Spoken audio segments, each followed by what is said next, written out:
Andhra ವಾದ್ಯಗೋಷ್ಠಿ YouTube ಚಾನಲ್ನ ಸಮಸ್ತ ವೀಕ್ಷಕರಿಗೆ ರವಿರಾಜ್ ಮಾಡುವ ನಮಸ್ಕಾರಗಳು. ನೀವಿನ್ನು ನಮ್ಮ ಚಾನಲ್ ಫಸ್ಟ್ ಟೈಮ್ ನೋಡ್ತಾ ಇದ್ದೀರಾ? ಪ್ಲೀಸ್ ಸಬ್ಸ್ಕ್ರೈಬ್ ಮಾಡಿ, ಪಕ್ಕದಲ್ಲಿ ಕಾಣುವ ಬೆಲ್ ಐಕಾನ್ ಪ್ರೆಸ್ ಮಾಡಿ ನಾವು ಮಾಡುವಂತಹ ಎಲ್ಲ ವಿಡಿಯೋಗಳ ನೋಟಿಫಿಕೇಶನ್ ಪಡೆಯಿರಿ.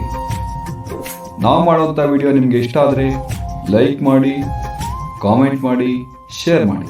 ಪರಮಾತ್ಮನ ನಿವಾಸ. ಒಮ್ಮೆ ಒಬ್ಬ ಸಂತರು ಒಂದು ಪಟ್ಟಣಕ್ಕೆ ಬಂದರು. ಅಲ್ಲಿ ಸ್ವಲ್ಪ ಜನರು ಅಳುತ್ತಾ ಬಹಳ ದುಃಖದಿಂದ ಇದ್ದರು.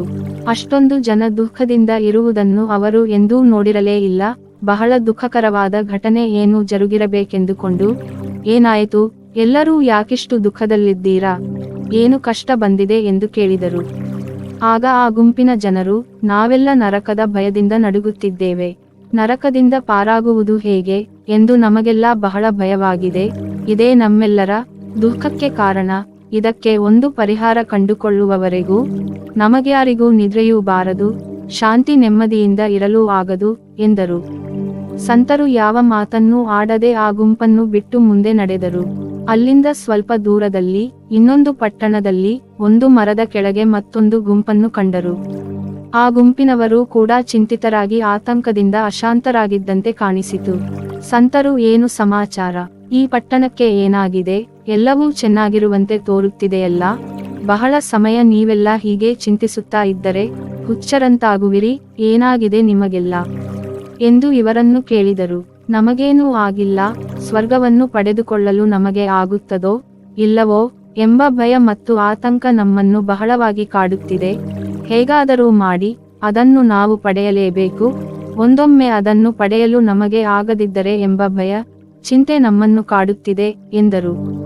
ಸಂತರು ಇವರಿಗೂ ಏನು ಹೇಳದೆ ಅಲ್ಲಿಂದ ಮುಂದೆ ನಡೆದರು. ಸಂತರು ಇನ್ನೊಂದು ಊರನ್ನು ತಲುಪಿ ಅಲ್ಲಿ ಒಂದು ಗುಂಪನ್ನು ಕಂಡರು. ಅಲ್ಲಿ ಒಂದಿಷ್ಟು ಜನ ಒಂದು ತೋಟದಲ್ಲಿ ಹಾಡುತ್ತಾ, ನಲಿಯುತ್ತಾ, ನರ್ತಿಸುತ್ತಾ ಖುಷಿ ಸಂಭ್ರಮದಿಂದ ಇರುವುದನ್ನು ಕಂಡರು. ಸಂತರು, ನೀವಿಲ್ಲಿ ಯಾವ ಹಬ್ಬವನ್ನು ಆಚರಿಸುತ್ತಿದ್ದೀರಿ ಎಂದು ಕೇಳಿದರು.